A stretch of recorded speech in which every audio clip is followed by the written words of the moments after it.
저는 군대를 전역한 지 한 달도 채 되지 않은 23살의 건장한 남자입니다. 저를 힘들게 하는 건 다름 아닌 외숙모와의 만남에서 비롯된 일이었고 평생 무덤까지 짊어지고 가야 할 그 비밀이 온 천하에 알려지게 생겼죠. 정말 재수가 없게도 하필 그 사고를 제 여자친구도 알게 되었기 때문에 그렇습니다. 여자친구는 이 모든 사실을 주변 사람들에게 모두 밝히겠다고 엄포를 놓은 상황이고 저와는 헤어지겠다고 통보를 하더라고요. 솔직한 심정으로는 그런 여자친구의 마음도 돌렸으면 하는 바람과 외숙모와는 어떻게 이 상황을 정리해야 할지 너무나도 고민입니다. 우선 여자친구에 대해 간략히 말씀을 드리자면 제 여자친구는 제가 군대에서 복무하던 중 휴가를 나왔을 때 만나게 된 여자친구입니다. 저는 일병 말쯤에 정기 휴가를 나오게 되었습니다. 휴가 둘째 날에 군대를 가지 않은 제 친구에게서 연락이 오더라고요. 저는 홍대 입구에서 친구를 만나 술집으로 향했습니다. 그렇게 오랜만에 술을 마시면서 정신없이 이야기를 떠들다 보니 벌써 각자 한 병씩이나 마셨더라고요. 그러던 중 친구는 갑자기 알 수 없는 미소를 짓더니 군인이 불쌍해서 근처에 사는 예쁜 친구를 불렀다고 하더니 얼마 지나지 않아서 갑자기 예쁜 여자가 저희 테이블로 앉더라고요. 제 친구가 이런 예쁜 여자랑 친구였다니 도저히 믿기지가 않았었죠. 저는 원래 말수가 적은 편이고 내성적인 성격이어서 여자와의 대화를 잘 못하는 성격이었지만 그녀가 등장했을 당시에는 이미 술을 꽤나 마신 상태였기에 술의 힘을 빌려서 많은 대화를 나누었습니다. 그녀와는 처음부터 많은 공감대가 형성되면서 급속도로 호감이 생기더군요. 저는 대학교 전공이 미술 전공인데 알고 보니 그 여자도 미술을 전공한다고 하더라고요. 그때부터 저희는 살면서 묵본 평생지기 운명을 만난 듯이 쉴 새 없이 수다를 떨기 시작했죠.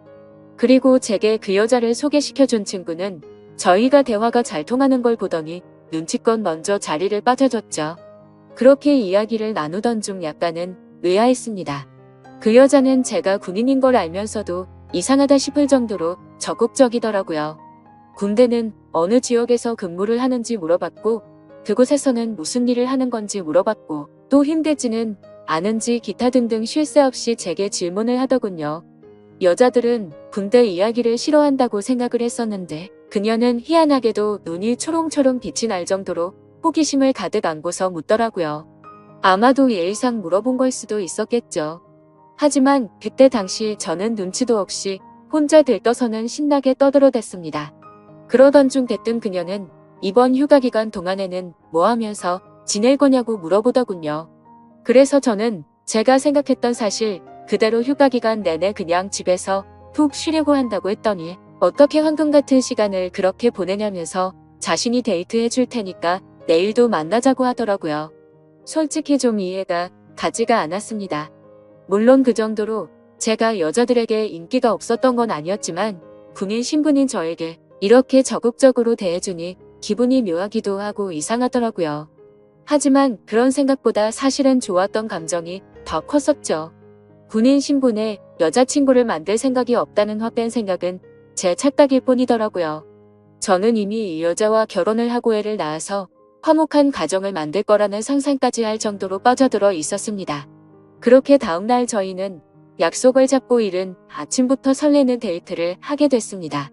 하루 종일 저희는 즐거운 시간을 보내게 되었고 결국 저의 고백에 그녀는 그러자고 수줍게 대답을 했고 저희는 교제를 시작하게 되었죠. 지금 돌이켜 생각해도 정말 달콤한 꿈같은 휴가 기간이었습니다. 휴가 기간 내내 저희는 내일 세상이 멸망이라도 할 것처럼 매일같이 붙어 지내면서 귀한 시간을 보냈던 것 같네요. 그렇게 만난 제 여자친구는 지금까지 1년이 넘도록 단 한 번도 제가 걱정을 하지 않도록 배려해주고 한결같은 마음으로 저를 기다려준 정말 착한 천사 같은 여자친구입니다. 여자친구와 애틋하게 연락을 주고받다가 결국 저는 전역을 하게 되었고 전역한 지 며칠이 지난 날 제 여자친구에게 말했습니다. 사실 나 군대에서 꿈꾸던 게 있는데 전국을 다니면서 여행을 해보고 싶다고 말을 했죠. 그동안 그리지 못했던 그림도 실컷 그리고 싶다고 했고 여자친구에게 여행을 같이 갈 생각이 없냐고 물어보니 여자친구는 일이 너무 바빠서 며칠씩이나 일을 빠질 수가 없는 상황이라 너무 아쉬워하더라고요. 아쉬움 가득한 얼굴을 하고서는 저 혼자 여행을 재밌게 다녀오라고 했죠. 그래서 저는 어쩔 수 없구나 생각을 했고 혼자서 여행을 다녀오려고 계획을 짜기 시작했습니다. 가능하면 친구들이 있거나 친척들이 있는 곳 위주로 여행지를 계획하게 되더군요. 전역한 지 얼마 되지 않았기에 최소한의 경비로 여행을 다녀오는 게 목표였기 때문이었죠. 아무튼 그렇게 고민 끝에 정하게 된 첫 여행지를 정한 곳은 전라남도 여수였습니다. 그쪽 지역에는 제가 어릴 때부터 잘 따르던 외삼촌이 살고 계셨고 군대를 전역하면 언제든지 놀러오라고 신신당부를 했기에 가장 먼저 생각이 나더라고요. 삼촌은 외가댁에서 늦둥이로 태어나서 저와는 나이차도 많이 나지 않았고 방학 기간이나 이럴 때 오랜 시간 동안 같이 놀면서 지내던 시간이 많다 보니까 많이 친했었죠. 그래서 그런지 다른 사람들조차 삼촌 조카 사이보다는 형 동생으로 보는 사람들이 더 많더군요. 아무튼 여행지를 최종적으로 결정하고서 어릴 때부터 친했던 삼촌에게 여수로 여행을 간다고 이야기를 하고서 며칠 뒤 곧장 여수로 향했습니다. 도착을 하자마자 너무 기분이 들뜨기 시작하더군요. 군대에서 그토록 꿈꾸던 여행을 왔다는 기분에 너무 행복해졌기 때문이죠. 설레는 마음을 진정시키고 삼촌에게 전화를 걸었습니다. 삼촌은 지금 회사에 나와 있는 상황이라 집에는 외숙모만 계신다고 먼저 들어가 있으라며 주소를 보내주더군요. 하지만 저는 외숙모만 있는 삼촌 집에 혼자 가기에는 약간은 부담스럽고 뻘쭘하더라고요. 왜냐하면 외숙모는 제가 군대에 있을 때 삼촌과 결혼을 했기 때문에 저는 한 번도 본 적이 없었기 때문이었죠. 그래서 최대한 천천히 들어가려고 미리 알아둔 여수 여행지를 먼저 둘러보게 되었고 한참을 구경하다가 노을이 서서히 저물 때쯤 삼촌도 퇴근하고 들어왔겠지 라는 생각으로 삼촌네로 향했습니다. 하지만 그렇게 오랫동안 구경을 하다가 갔는데도 불구하고 삼촌은 아직 집에 들어오지 않았고 처음으로 보는 외숙모가 활짝 웃으면서 저를 반갑게 맞이해 주셨습니다. 얼굴을 보는 순간 솔직히 제 또래라고 해도 될 만큼 동안의 외모에다가 엄청난 미모를 가지셨더라고요. 제 여자친구가 귀여운 대학생의 예쁜 미모라고 한다면 외숙모는 성숙한 아나운서 느낌의 예쁜 미모였습니다. 삼촌보다도 연하였던 외숙모의 나이는 저보다 7살이 많은 30살이었죠. 어머니에게 들었는데 삼촌이 목을 메워서 만났다더니 그 이유가 바로 이거였구나 싶었습니다. 반갑게 웃는 외숙모는 먼 길 오느라 고생 많았다면서 현관문에 서서 집 안으로 들어오라고 손짓했고 저도 어색하게 웃으면서 인사를 하고 집 안으로 들어갔는데 깜짝 놀라고 말았습니다. 삼촌의 집에 들어서자마자 역시나 엄청나게 성공을 했구나 싶더군요. 삼촌은 어릴 때부터 머리도 똑똑하고 유능한 인재였기에 결국 어린 나이에 대기업에 들어갔죠. 그런데 몇 년 다니지도 않고 회사를 그만둔다고 하길래 제 생각으로는 도저히 이해가 가지 않았습니다. 하지만 결국 스스로 회사를 차리게 되었는데 모두의 걱정을 비웃기라도 하듯 예상보다 더 빠른 나이에 큰 성공을 거둔 거였죠. 아무튼 처음으로 보는 고급스러운 인테리어의 현관 문을 지나서 펼쳐진 집안 모습은 장관이었습니다. TV는 영화관을 방불케 하는 대형 화면에다가 바닥이며 벽이며 온통 대리석으로 되어 있어서 고급지다는 느낌이 물씬 풍기더군요. 속으로 감탄을 하면서 외숙모가 안내해주시는 제가 사용할 방으로 가서 짐을 풀게 되었고 정리가 거의 끝마쳐 쯤 현관 비밀번호 소리가 들리더니 삼촌도 집으로 들어오는 것 같았습니다. 반가운 마음에 얼른 현관으로 뛰쳐나가서 삼촌과의 반가운 인사를 나누었고 삼촌과 숙모 그리고 저는 저녁을 함께 먹으면서 오랜 간만에 회포를 풀기 위해서 술도 같이 마시게 되었죠. 가만히 쳐다보니 삼촌과 외숙모는 결혼한 지 1년이 다 되어 가는데도 불구하고 풋풋한 연인처럼 깨가 쏟아지더라고요. 삼촌은 외숙모의 칭찬을 하느라 정신이 없어 보였고 얘기하는 걸 들어보니 삼촌이 얼마나 숙모를 좋아하는지 알 수가 있었습니다. 삼촌과 숙모의 첫 만남은 회사 미팅이 있어서 클라이언트와 함께 술집으로 가게 된 날이었다고 하더군요. 숙모는 그곳에서 일을 하고 있는 알바생이었는데 삼촌은 숙모를 보자마자 첫눈에 반해버리고 말았답니다. 그래서 삼촌은 그날 고맙다면서 팁을 10만원이란 거금을 쓰면서 자신의 얼굴을 알렸고 거의 하루가 멀다 하고 매일같이 그곳에 출근 도장을 찍으면서 조금씩 친해졌다고 하더라고요.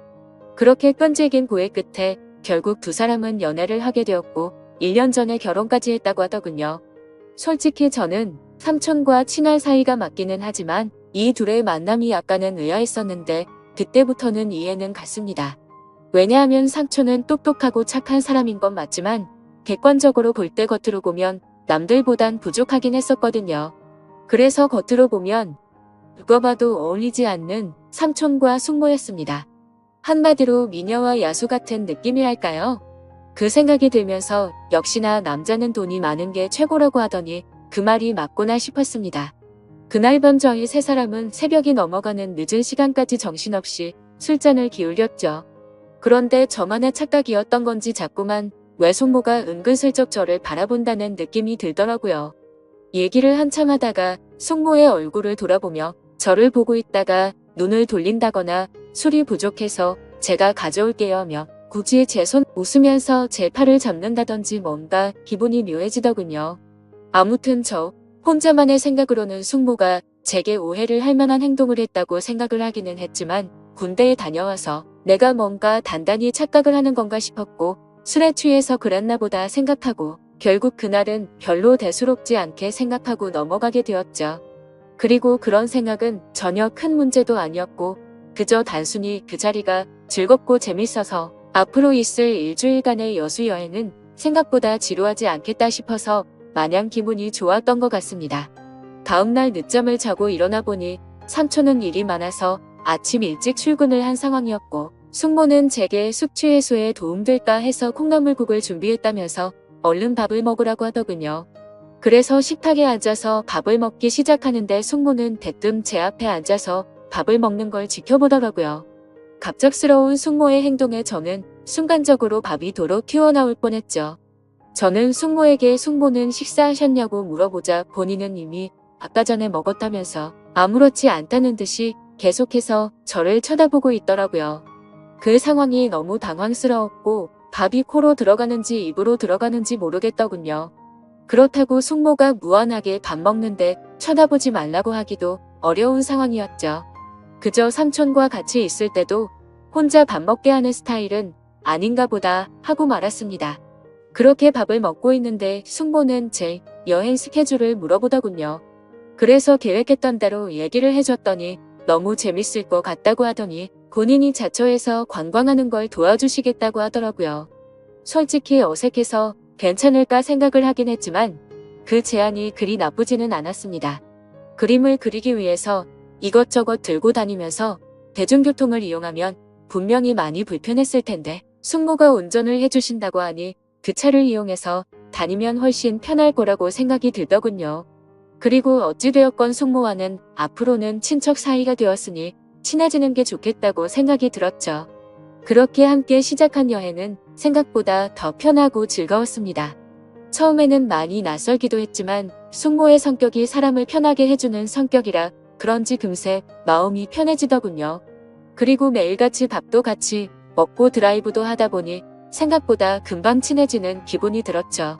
심지어 제 여행의 목적이기도 했던 그림을 정신을 놓고 한참 그리고 있으면 조용히 제 옆으로 다가와서는 너무 분위기가 있다면서 그림도 어떻게 이렇게 예쁘게 잘 그리냐며 입이 마르도록 칭찬을 해주더라고요.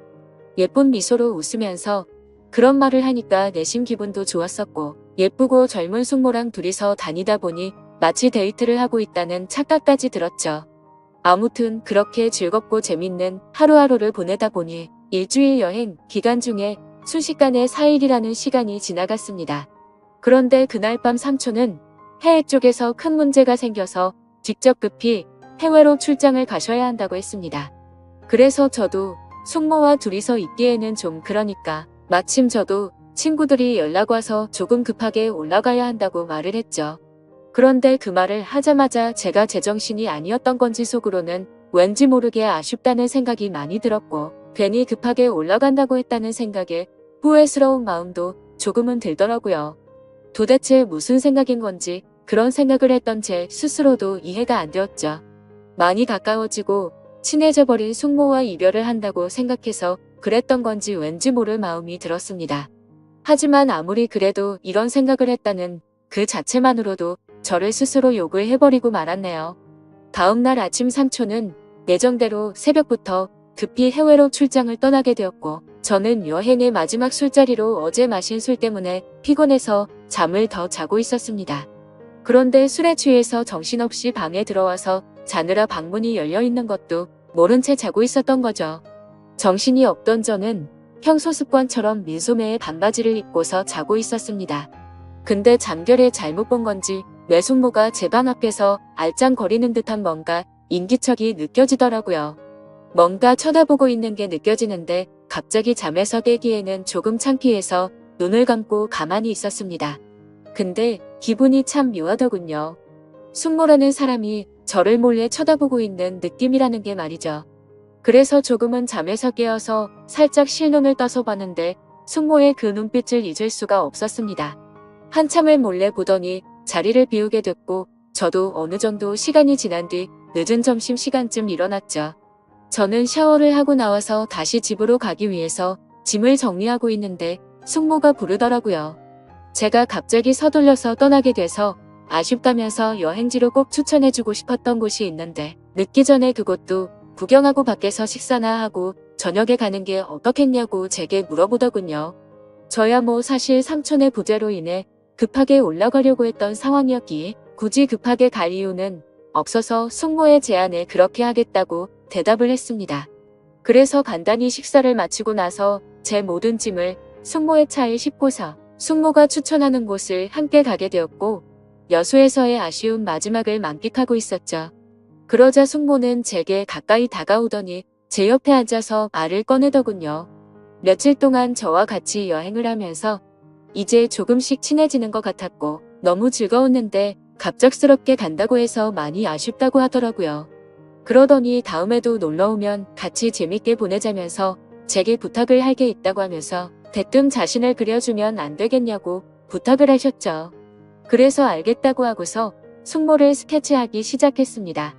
그림이라는 게 섬세한 모습을 표현하기 위해서 그만큼이나 사물을 자세하게 관찰하고 그려야 했기에 처음으로 숙모의 모습을 자세히 보기 시작했는데 이렇게 완벽했었나 싶은 생각이 들더군요. 미녀의 표본이라고 하는 얼굴형의 눈도 크고 오똑한 콧날에 어디 하나 흠잡을 곳이 없더라고요. 그때까지는 몰랐는데 자세히 보니 얼굴이며 몸매며 연예인 한채영과 진짜 많이 닮았구나 싶었습니다. 그래서 숙모에게 연예인 한채영 닮았다고 하니까 수줍게 웃는데 그 모습마저도 너무 예쁜 소녀 같았죠. 그렇게 숙모의 그림을 완성해서 숙모에게 줬더니 활짝 웃으면서 실물보다 훨씬 예쁘게 그려준 것 같다면서 평생 간직하겠다면서 너무 고맙다고 하더라고요. 그러면서 고마운 마음을 담아서 이번 여행의 마지막은 제대로 근사한 저녁을 사주겠다고 하셨고 숙모와 함께 차를 타고 30분가량을 이동해서 고급스러운 레스토랑에 도착을 했죠. 테이블에 앉자마자 숙모는 익숙하다는 듯이 가장 비싼 코스로 주문하시고는 숙모는 제게 물었습니다. 우리의 여행도 오늘이 마지막이라 아쉬운데 간단히 목만 축일 정도로 한 잔 하는 거 어떠냐고 하셨죠. 저는 원래부터가 술이면 마다하지 않는 편이었기에 좋다고 했고 결국 둘이서 고급스러운 음식과 함께 비싼 와인을 마시게 되었습니다. 그런데 간단히 마시려고 했던 술은 아쉬운 마음만큼을 반영한 것처럼 마치 고삐 풀린 망아지처럼 정신 나간 듯 서로 주거니 받거니 하면서 마셔댔습니다. 숙모는 집에 가려면 몇 시간은 걸릴 텐데 술에 취해서 괜찮겠냐고 물어봤고 저는 남자가 겨우 그런 거를 왜 신경 쓰겠냐며 전혀 걱정 말라고 했죠. 그렇게 저와 외숙모는 술이 점점 취해버렸고 마치 오래된 이성 간의 친구라도 된 것처럼 말도 안 되는 얘기들을 하기 시작했습니다. 제게는 여자친구가 잘해주냐며 어떠냐고 물어봤고 저는 삼촌이 어떤지를 물어보게 되더군요. 그런데 서로가 정신이 나가버린 건지 각자의 연인에 대해서 단점들을 말하기 시작하더니 급기야 서로에 대해서 아깝다고 하면서 칭찬들을 해대기 시작했죠. 심지어 술에 취해서 결국 해서는 안 될 말까지 서로가 해버리고 말았습니다. 정신을 놓아버린 저는 숙모의 첫 모습이 너무 예뻐서 놀랬다고 말했고 숙모는 제가 그림을 그리는 모습이 너무 멋지고 감성적이어서 가슴이 설레기까지 했다고 하더군요. 그리고 결국에는 기어코 술에 못 이겨서 난감한 상황이 되었죠. 술을 계속해서 마시다 보니 갑자기 숙모는 엄청 취해서 몸을 제대로 가누지조차 못하더라고요. 저는 미리 예약해둔 마지막 차 시간도 다 되어가기도 하고 술도 너무 취해가서 얼른 대리기사를 불러서 숙모를 모셔다 드려야겠다 생각했습니다. 그렇게 대리기사님이 도착했고 저와 숙모는 뒷자리에 같이 앉아서 집으로 향했습니다. 근데 숙모는 술에 취해서 제게 기대서 잠드는데 그때부터는 정말 심장이 엄청 두근대더라고요. 술에 취해서 잠들어 있긴 했지만 혹시라도 제 심장 소리가 들릴까봐 마음이 조마조마했죠. 하지만 다행스럽게도 별다른 일 없이 집 앞까지 무사히 도착을 했고 예약 시간에 늦을 것 같아서 마음이 조급해지기 시작했습니다. 비틀거리는 숙모를 부축해서 집 안까지 데려다 주는데 집 현관문을 여는 순간 숙모는 늦었는데 제게 오늘 가지 말고 내일 가면 안 되겠냐고 하더라고요. 그렇게 숙모의 눈을 쳐다보니 눈물이 맺혀서는 금방 울음이 터져버릴 것 같아 보이더군요. 그 모습을 보고 있는데 술이 많이 취해서 그런 건 아니라고 생각이 들었습니다. 이미 며칠 동안 시그널을 주고받았기에 누가 먼저라고 할 것도 없이 서로에게 빠져버리고 말았던 거죠. 결국 숙모의 제안을 또다시 수락하게 되었고 그날 이후 저는 짐을 다시 다 풀고서 여수에서 여행을 더 하기로 마음을 먹었습니다. 저는 가족들과 여자친구 모두에게 대구에 있는 군대 친구들과 며칠 더 있다가 간다고 말을 했고 여수에서 삼촌이 출장해서 돌아오는 날까지 더 머무르게 되었습니다. 그 기간 동안 저와 숙모는 마치 딴 세상에라도 온 듯이 다른 문제들에 대한 생각들은 다 지운 채로 재밌는 여행을 보내게 되었죠. 지금 생각하면 어떻게 그럴 수 있었나 싶고 정말 후회만이 가득합니다. 만약 숙모가 아닌 다른 여성에게 마음을 빼앗긴 거라면 이렇게까지 머리가 깨져버릴 것 같이 힘이 들지는 않았을 것 같네요. 그런데 지금에서야 그 일들이 얼마나 정신나간 감정들이었는지 제정신이 돌아왔습니다. 어릴 때부터 저를 친동생처럼 좋게 봐주고 항상 착하게만 대해주던 삼촌의 아내에게 이따위 말도 안 되는 감정을 가졌다는 것도 그렇고 군대에서 있는 그 오랜 시간 동안 저를 이해해주고 배려해줬던 착한 여자친구에게도 죽을 죄를 진 거죠. 아무튼 숙모와는 그렇게 연인처럼 지내다가 저는 집으로 다시 돌아오게 되었고 한동안은 숙모와 비밀리에 서로 연락을 주고받고 있었습니다. 하지만 여자친구를 볼 때마다 죄책감에 너무 고통스럽더군요. 그래서 그런지 여자친구는 제 모습을 이상하게 여겼는지 의심을 하기 시작했던 것 같습니다. 혹시 여행 가서 무슨 일이 있었는지 물어보면서 왜 평소와 다른 사람이 된 것 같냐며 저를 추궁했죠. 그러자 방귀 낀 사람이 성낸다듯이 저는 아무것도 달라진 거 없는데 왜 그러냐고 오히려 화를 냈습니다. 하지만 평생토록 영원할 수 있는 비밀은 없다는 게 맞는 말이더군요. 결국에는 제 여자친구가 여수에서 있었던 모든 사실을 알게 되었기 때문이죠. 여행을 다녀온 지도 2주 정도의 시간이 순식간에 지나가게 됐고 저는 다시 정신을 차리고 여자친구와 저는 평소와 다를 바 없이 지내고 있었습니다. 그러던 중 저는 잠을 자고 있는데 옆에서 저를 툭툭 치면서 여자친구가 떨리는 목소리로 저를 부르더군요. 무슨 일인가 싶어서 일어나 보니 여자친구가 제 휴대폰을 들고 서서 저를 죽일 듯이 노려보고 있었습니다. 그 순간 가슴이 철렁했죠. 여자친구가 의심을 하던 상황이라 당연히 모든 연락 내용을 다 삭제해둔 상태였었고 숙모의 번호까지 차단해둔 상태였기 때문에 저도 모르게 방심을 했던 거였죠. 무슨 일이냐고 물어보자 지금 네 휴대폰에 이런 문제가 왔는데 도대체 뭐냐고 묻더라고요.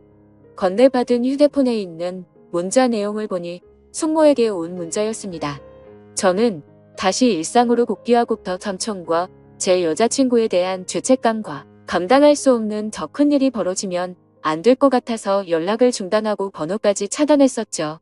근데 숙모 번호가 아닌 처음 보는 다른 휴대폰 번호로 연락이 왔더군요. 번호를 차단해서 화가 단단히 났던 숙모는 너 지금 내 번호 차단했냐고 와 있었고 이제 와서 어떻게 이런 식으로 내 연락을 무시하냐면서 나는 이 삼촌한테 자신의 감정에 대해서 다 말할 거고 이혼하려고 한다. 그러니 너도 진지하게 생각해보고 나와 함께 할 건지 정해라고 이런 식의 내용이 왔더라고요. 저는 그 문자 메시지를 읽는데 너무 당황스러운 나머지 식은땀이 나면서 아무 말 없이 가만히 있었습니다. 사실상 침묵으로 있는 행동 자체가 모든 사실을 인정한 셈이었죠. 여자친구는 욕을 하면서 어떻게 이딴 막장 같은 일이 있을 수가 있냐면서 울고불고 소리를 질렀습니다. 하지만 제가 인간적으로 무슨 말을 할 수가 있겠습니까? 저는 서로가 호감이 가서 감정만 주고받았지 아무 일도 없었다고 말을 했지만 헛소리 하지 말라면서 화를 내던 여자친구는 내가 이 사실 모두에게 다 퍼뜨릴 거라면서 뛰쳐나갔습니다. 그런 모습을 보는데 제가 한 정신 나간 짓이 있었기에 차마 말릴 수가 없었죠. 그 일이 벌어진 지도 벌써 일주일이 지났습니다. 저는 여자친구에게 계속해서 전화를 했고 장문의 문자로 평생 쓸 문자를 다 해봤을 만큼 문자를 보내봤지만 단 한 차례의 답장도 없었습니다. 정말 착한 여자친구에게 이딴 짓을 했으니 저는 벌을 받아도 마땅합니다. 당연히 이런 말도 안 되는 상황을 벌인 저는 욕을 먹고 매를 맞아도 충분하죠. 하지만 다른 건 다 괜찮아도 제 여자친구를 잃는 건 죽을 만큼 힘이 듭니다. 그때 여행을 가서 생긴 숙모에 대한 감정은 충동적이었던 것 같고 후회스러운 마음만 가득 드네요. 그래도 착한 여자친구가 고민 중인 건지 아직 모든 사실을 제 주변 사람에게 밝히진 않았네요. 저는 어떻게 해야 할지 너무 걱정투성입니다. 숙모는 계속해서 연락이 오고 있는 상황인데 자신의 감정을 주변에 있는 모든 사람들에게 사실대로 밝힐까봐 진정하라고 설득하는 중이네요. 이런 경우에 저는 도대체 어떻게 하는 게 가장 최선의 방법일까요? 제 이야기를 끝까지 들어주셔서 감사드립니다.